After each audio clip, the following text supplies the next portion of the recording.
Hello friends, मैं हूं सन्मय प्रकाश और आप देख रहे हैं यूट्यूब चैनल सरकारी जॉब न्यूज़। ये 13 जून 2020 के इंपॉर्टेंट करंट अफेयर्स क्वेश्चंस हैं। इसका पीडीएफ अवेलेबल है वीडियो के डिस्क्रिप्शन में, या आप इसे वीडियो खत्म होने से ठीक पहले मेरे बगल में जो डाउनलोड का लिंक आएगा वहां से ले सकते हैं। आज का करंट अफेयर्स बहुत इंपॉर्टेंट है और भारत नेपाल के संबंधों पर, उसके इतिहास, वर्तमान, इन सब पर और रॉ की जो भूमिका रही है उन सब पे बात करेंगे, तो पूरा देखना जरूर। पहला क्वेश्चन लेते हैं। भारत नेपाल सीमा पर फायरिंग में एक इंडियन की मौत हो गई और 4 घायल हो गए। तो ये घटना किस राज्य के नज़दीक इंटरनेशनल बॉर्डर पर हुई है? किस स्टेट के नज़दीक हुई है घटना? आंसर होगा बिहार।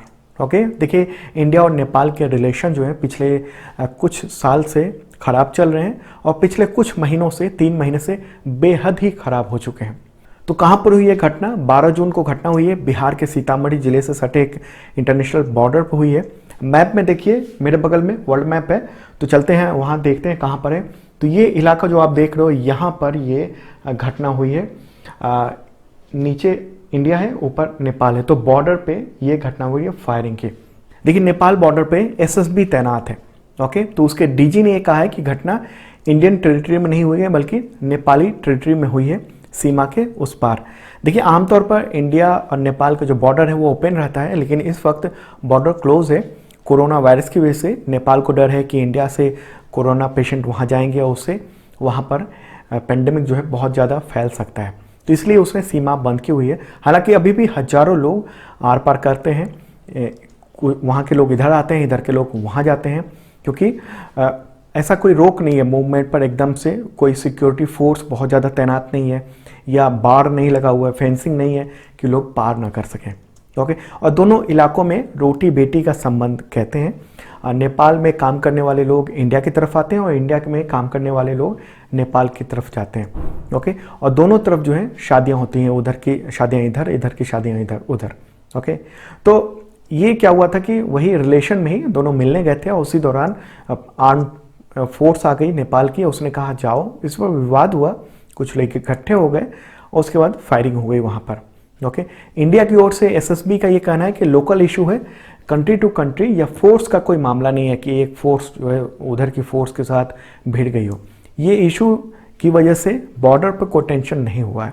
ओके, देखिए बयान से ये लगता है कि इंडिया जो है इस इशू को डाउन टोन करना चाहता है, इसको बहुत ज़्यादा तूल नहीं देना चाहता है, क्योंकि ऑलरेडी अलग विवाद हम लोगों का चल रहा है, नेपाल कर रहा है। ओके, फिर भी नेपाल पुलिस ये चाहती तो ये हत्या या गोलीबारी रोक सकती थी। मैक्सिमम ये हो सकता था कि नेपाली पुलिस जो है इंडियन लोगों को हिरासत में ले लेती या फिर इंडियन पुलिस को सौंप देती। तो यहाँ एक और बात कर लेते हैं कि भारत नेपाल का इंटरनेशनल बॉर्डर कितना लंबा है। देखिए नेपाल के साथ भारत की 1850 किलोमीटर लंबी सीमा लगती है। सीमावर्ती राज्य कौन कौन सा है? तो उत्तराखंड है, उत्तर प्रदेश है, बिहार है, पश्चिम बंगाल है और सिक्किम है। आप मैप देख रहे हो। ओके, तो भारतीय विदेश मंत्रालय के अनुसार 60 लाख नेपाली जो है इंडिया में काम करने आते हैं और बहुत सारे लोग वहाँ भी जाते हैं काम करने। ओके, तो नेपाल हमारा अच्छा पड़ोसी रहा है, लेकिन अब रिलेशन जो है बदतर होते जा रहे हैं। तो इसी से रिलेटेड अगला क्वेश्चन लेते हैं, फिर आगे बहुत डिटेल में थोड़ा बात करेंगे नेपाल और इंडिया के इशू को लेकर, जो भी कुछ हुआ है और क्या आगे होने जा रहा है उन सब पर। क्वेश्चन होगा, नेपाल की संसद के निचले सदन ने भारत के किस हिस्से को अपने मैप में शामिल करने की संविधान संशोधन को मंजूरी दे दी है? आंसर होगा उपरोक्त सभी। कौन कौन से? लिपुलेख, कालापानी और लिम्पिया धुरा। ओके, ये 3 जगह। तो सवाल उठता है कि ये संबंध कैसे खराब हुए नेपाल से। ओके, तो इसको समझने के लिए थोड़ा इतिहास में जाना होगा कुछ साल पहले, और उसके बाद वर्तमान की स्थिति पे भी बात करेंगे। थोड़ा सा डिटेल में बताने जा रहा हूँ, देखते रहना आप। ओके, देखिए नेपाल जो है पहले इंडिया के इन्फ्लुएंस में रह चुका है और इस इन्फ्लुएंस का मतलब इस प्रभाव का अंदाज़ा इसी से लगाया जा सकता है कि नेपाल में जो मोनार्की थी यानी राजशाही थी, उसको ख़त्म करने में भारतीय खुफिया agency research and analysis wing यानी रॉ की बड़ी भूमिका थी। ये रॉ के ही पूर्व स्पेशल डायरेक्टर अमर भूषण ने अपनी एक बुक इनसाइड नेपाल में इसका खुलासा किया हुआ है। तो मेरे बगल में आप देख रहे हो न्यूज क्लिपिंग, डीएनए में उस बुक के बारे में बताया गया है और क्या क्या है। इसके अलावा एक और बुक है द नेपाल नेक्सस, उसमें जर्नलिस्ट सुधीर शर्मा ने भी ये बात कही है। तो रॉ की जो है बड़ी भूमिका नेपाल में रही है, ये बात तो सामने आ गई। ओके, इधर दशकों से चाइना की एक कोशिश थी कि नेपाल की सरकार जो है उसके इन्फ्लुएंस में रहे, यानी प्रभाव में रहे। हुआ ये 2015 में जब वहाँ पर नया संविधान लागू हो रहा था, उसको संविधान सभा में पास किया जा रहा था, उसी दौरान इंडिया और नेपाल के साथ टेंशन होने लगा। मामला वहाँ के मधेसी लोगों से जुड़ा हुआ था और वे संविधान में अपने लिए कुछ डिमांड कर रहे थे। इसी के बाद नेपाल ने ये आरोप लगाया कि इंडिया ने कई महीने तक नाकाबंदी कर दी, मतलब यहाँ से जो सामान जाना था, पेट्रोल डीजल जाना था, उसको रोक दिया। उसका ये आरोप था कि इंडिया जो है नेपाल के संविधान को लेकर हस्तक्षेप कर रहा है। हालांकि इंडियन गवर्नमेंट ने इसका पुरजोर खंडन किया था और कहा था कि नहीं, हमारी कोई भूमिका नहीं है उसमें। ओके, तो इंडिया नेपाल के बीच में असल विवाद जो है उसी के बाद शुरू हुआ।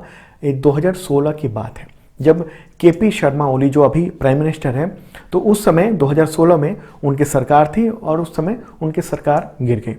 देखिए मेरे बगल में द हिंदू की रिपोर्ट है, 16 जुलाई 2016 की ये रिपोर्ट है। ओके, तो इसके मुताबिक उस समय UCPN माओइस्ट जो वहाँ की जो पार्टी है उसके प्रमुख है पुष्प कमल दहल प्रचंड। ओके, पुष्प कमल दहल प्रचंड, तो उन्होंने सरकार से समर्थन वापस ले लिया था और तब केपी शर्मा ओली ने सीधे तौर पर इस मामले में इंडिया के इंटरफेरेंस यानी दखलंदाजी का आरोप लगाया था। ओली का ये कहना था कि उनकी सरकार की गिरने की जो नौबत है वो इंडिया की वजह से आई। हालांकि आप खबर में देख रहे हो कि इंडिया ने इस आरोप को उस समय खारिज किया था और कहा था कि नेपाल की जो पॉलिटिकल क्राइसिस है उसमें इंडिया की कोई भूमिका नहीं है। उसके बाद फिर जो पुष्प कमल दहल प्रचंड है उनकी सरकार बन गए थे। हालांकि बाद में क्या हुआ कि फरवरी 2018 में फिर से केपी शर्मा ओली जो है अपनी सरकार बनाने में सफल रहे और समर्थन दिया प्रचंड नहीं। ओके, और इसके बाद से ही चाइना का प्रभाव नेपाल में लगातार बढ़ने लगा, क्योंकि ओली जो है एक तरह से देख रहे थे कि वो इंडिया जो है वो उसके साथ नहीं दे रहा, उसका ये मानना था, क्योंकि पिछला जो अनुभव देखने को मिला था। तो इसी के बाद उन्होंने कुछ ऐसी गतिविधियां की ओली ने जिसकी वजह से वहाँ पब्लिक सेंटिमेंट जो है इंडिया के खिलाफ होने लगा, वहाँ इंडिया के खिलाफ प्रदर्शन होने लगे। ओके, और 2019 में जब Chinese president Xi Jinping Nepal की विजिट की उन्होंने, तो उसके बाद से नेपाल ने एक तरह से इंडिया के अगेंस्ट रुख कर लिया चाइनीज़ प्रेसिडेंट के वहाँ जाने के बाद। लेकिन अभी क्या हुआ, अभी के पिछले कुछ महीनों में क्या बदलाव हुए जिसकी वजह से ओली वहाँ के जो प्राइम मिनिस्टर हैं उन्होंने कह दिया कि हम अपने जो मैप है उसका विस्तार कर रहे हैं और इंडिया के हिस्से को उसने अपना दिखा दिया। हुआ ये कि अप्रैल 2020 में एक बार फिर से नेपाल में पॉलिटिकल क्राइसिस शुरू हो गई थी। प्रचंड ने केपी शर्मा ओली जो वहाँ के प्राइम मिनिस्टर हैं उनसे समर्थन वापस लेने की बात कही और अब अपनी सरकार को बचाने के लिए केपी शर्मा ओली जो है वो चाइना के पास पहुँच गए। यहाँ पर बात ध्यान में रखनी होगी कि ओली जो है वो 2016 में ही कह चुके थे कि उस वक्त उनकी सरकार इंडिया की वजह से गिरी थी। ओके, जिसका खंडन इंडिया ने किया था और कहा था कि नहीं, ऐसा कुछ नहीं। तो अब यहाँ से नेपाली जो पॉलिटिकल क्राइसिस है उसमें चाइना की बड़ी भूमिका सामने आती है। तो ये रहा काठमांडू पोस्ट की एक रिपोर्ट है, ये रही, और एक और रिपोर्ट दिखा रहा हूँ मैं द हिंदू की। ओके, तो इसके अनुसार इस साल अप्रैल मई के बीच में जब केपी शर्मा ओली सरकार को पुष्प कमल दहल प्रचंड की चुनौती मिली, मतलब सरकार गिराने की चुनौती मिली, तब चाइनीज़ जो राजदूत हैं, जो चीन के एम्बेसडर हैं, उन्होंने तमाम पार्टियों को बुलाया और प्रचंड से भी बात की, ओली से भी बात की और समझौता कराया और तब जाके सरकार बच सकी। मतलब चाइनीज़ एम्बेसडर ने उन सब का समझौता कराया, एक सरकार, उसकी सरकार जो है उसको बरकरार रखवाई और यहीं से इंडिया नेपाल के रिलेशन जो है वो पहले से जो खराब थे वो और भी खराब होने शुरू हो गए। ओके, इसके बाद क्या हुआ कि 8 मई को इंडियन डिफेंस मिनिस्टर, भारतीय जो रक्षा मंत्री हैं राजनाथ सिंह, उन्होंने लिपुलेखा धारचूला पास का रोड को इनॉग्रेट किया। इसी के बाद नेपाल ने आपत्ति जताई। ओके, मेरे बगल में एक रिपोर्ट देख रहे हो। तो एक तरह से चाइना ने जो उसकी सरकार बचाई तो उसके बाद उन्होंने लगातार जो है इंडिया के खिलाफ अपना रोष जो है जताने शुरू कर दिया ओली गवर्नमेंट ने, ओली ने। ओके, और इसी दौरान नेपाल ने नया नक्शा जारी किया, उसमें इंडिया के 3 जगह लिपुलेखा, काला पानी और लिम्पिया धुरा, तो उसको अपने मैप में दिखा दिया। इधर इंडियन गवर्नमेंट ने नेपाल की कंपनियों के साथ जो पाम ऑयल का एक लाइसेंस दिया हुआ था नेपाली कंपनियों को, उसको रद्द कर दिया। नेपाल से पाम ऑयल आना बंद हो गया। ओके, इसके बाद क्या हुआ, इसके बाद फिर ओली जो है और वो छटपटाए और उसके बाद उन हालात बिल्कुल बिगड़ गए। नेपाल की अजीब स्टेटमेंट आई, उसके बाद लगातार हम लोग देख रहे हैं कि ओपनली जो है नेपाल ने कहा कि हांगकांग जो है वो चीन का पार्ट है और जो भी नया कानून चीन ने पास किया है जिससे हांगकांग की ऑटोनॉमी खत्म हो रही है, उसको नेपाल ने जो है सपोर्ट किया। अच्छा, पाकिस्तान के अलावा नेपाल ही एक ऐसा अकेला देश है जिसने चीन को हांगकांग के मुद्दे पर इतना सपोर्ट किया है। तो हम लोग देख रहे हैं कि चीन के मुद्दे पर जो है नेपाली प्राइम मिनिस्टर अचानक वोकल हो गए और इंडिया को लेकर जो है एंटी इंडिया वो बातें करने लगे हैं। अच्छा, कोरोना को लेकर ओली ये कह चुके हैं कि इंडियन वायरस जो है ज़्यादा खतरनाक है चाइनीज वायरस की तुलना में। तो हाल में हम लोगों ने देखा है कि नेपाल के पीएम ने यूपी के चीफ मिनिस्टर आदित्यनाथ योगी और इंडियन आर्मी के चीफ उनको लेकर काफ़ी तीखा बयान दिया था, क्या कि इंडियन आर्मी के चीफ को इंडिया नेपाल रिलेशन पर कमेंट नहीं करना चाहिए, क्योंकि इंडियन आर्मी चीफ ने यह कह दिया था कि इंडिया नेपाल का जो मामला है उसमें थर्ड पार्टी का इन्वॉल्वमेंट है, मतलब उन्होंने इशारा किया था कि चाइना का इन्वॉल्वमेंट है। तो ये पूरा शॉर्ट में हमने बताने की कोशिश की कि क्या है मामला। अच्छा, इधर द पायनियर जो न्यूज़पेपर है उसने अपनी वेबसाइट पे लिखा है कि नेपाल में जो एंटी इंडिया बिल पास हुआ है ये इंडियन खुफिया एजेंसी रॉ का फेलियर है एक तरह से, उसने ये कहा है द पायनियर ने। ओके, एंटी इंडिया बिल का मतलब हुआ कि ये जो अभी जो नक्शे वगैरह को लेकर जो पास हुआ है उसको लेकर, तो इंडिया को अब कंसीडर करना होगा कि क्या ऑप्शन है।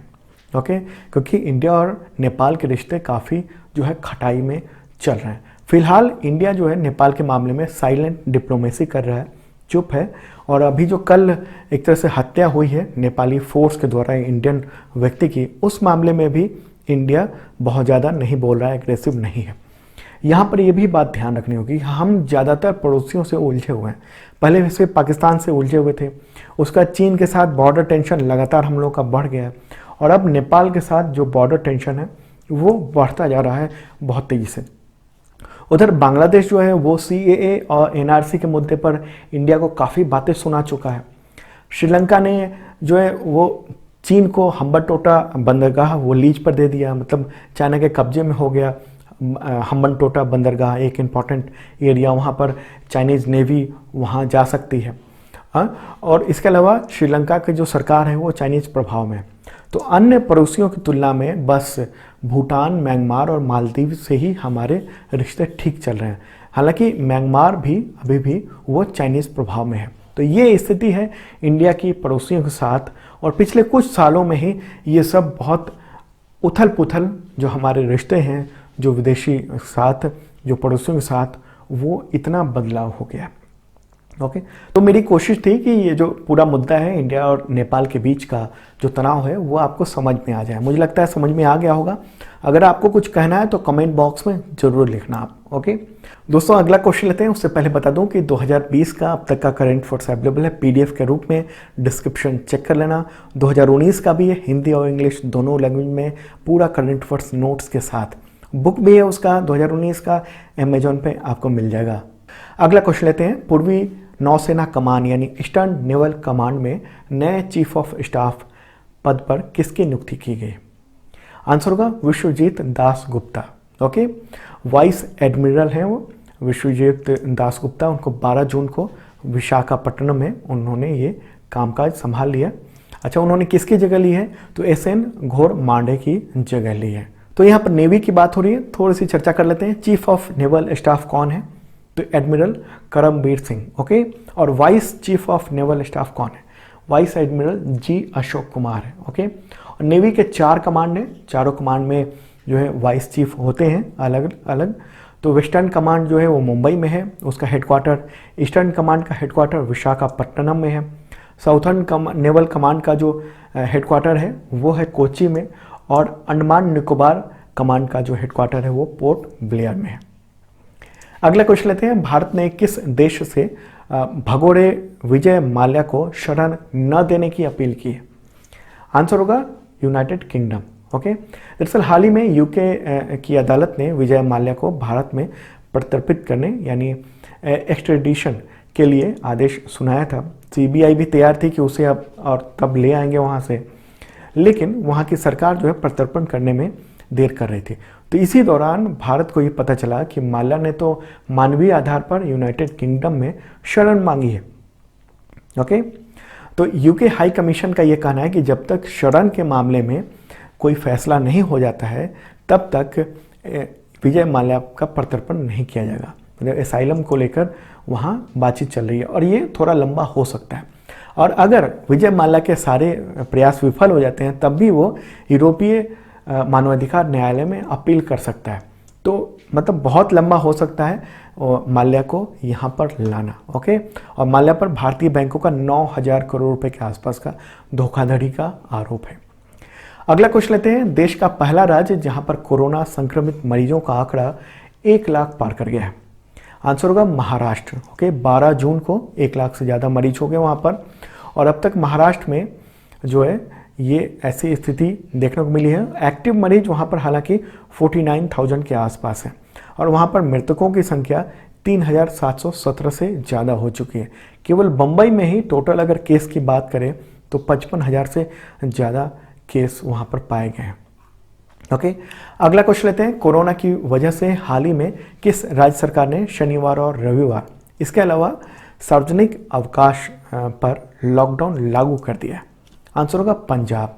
ओके, देखिए महामारी जो है अभी देश में वो उसको कंट्रोल नहीं किया जा सका है, तो ऐसे में जो पंजाब सरकार है उसने अपने लेवल पर ये फैसला किया है कि किसी को बाहर नहीं निकलने दिया जाएगा।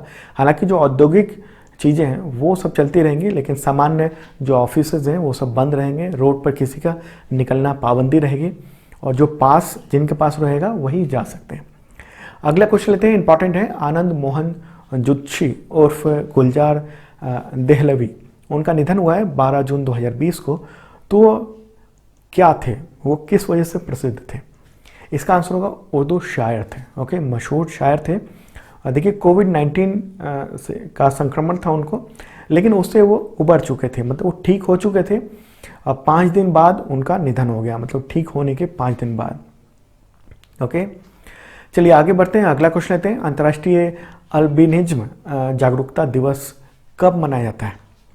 आंसर होगा 13 जून। और 2020 की थीम क्या है? Made to shine. ओके, तो यहाँ सवाल उठता है कि अल्बिनिज्म क्या है? देखिए ये दुर्लभ और जेनेटिकली रोग है, बीमारी है, और इस बीमारी में क्या होता है कि त्वचा, बाल और आँखों में जो है मेलेनिन जो है उसका पिगमेंटेशन नहीं हो पाता है। तो मेलेनिन बन नहीं पाता है, जिसकी वजह से बिल्कुल सफ़ेद हो जाता है आदमी। पहले तो दाग हो जाते हैं, उसके बाद धीरे धीरे वो पूरा का पूरा बाल से लेकर पूरी बॉडी का स्किन जो है वो सफ़ेद हो जाता है। और किसी में भी हो सकता है, इसका इलाज नहीं है फिलहाल अभी तक, तो ये देखने को मिला है। और इसकी वजह से क्या होता है कि सूरज की रोशनी उसको जो है त्वचा झेल नहीं पाती है, सनबर्न हो जाता है, स्किन कैंसर हो सकता है। तो ये पूरी दुनिया में ये बीमारी देखने को मिल रही है। अगला क्वेश्चन लेते हैं। अंतर्राष्ट्रीय फुटबॉल संघ फीफा की ताज़ा रैंकिंग के अनुसार भारत किस स्थान पर है?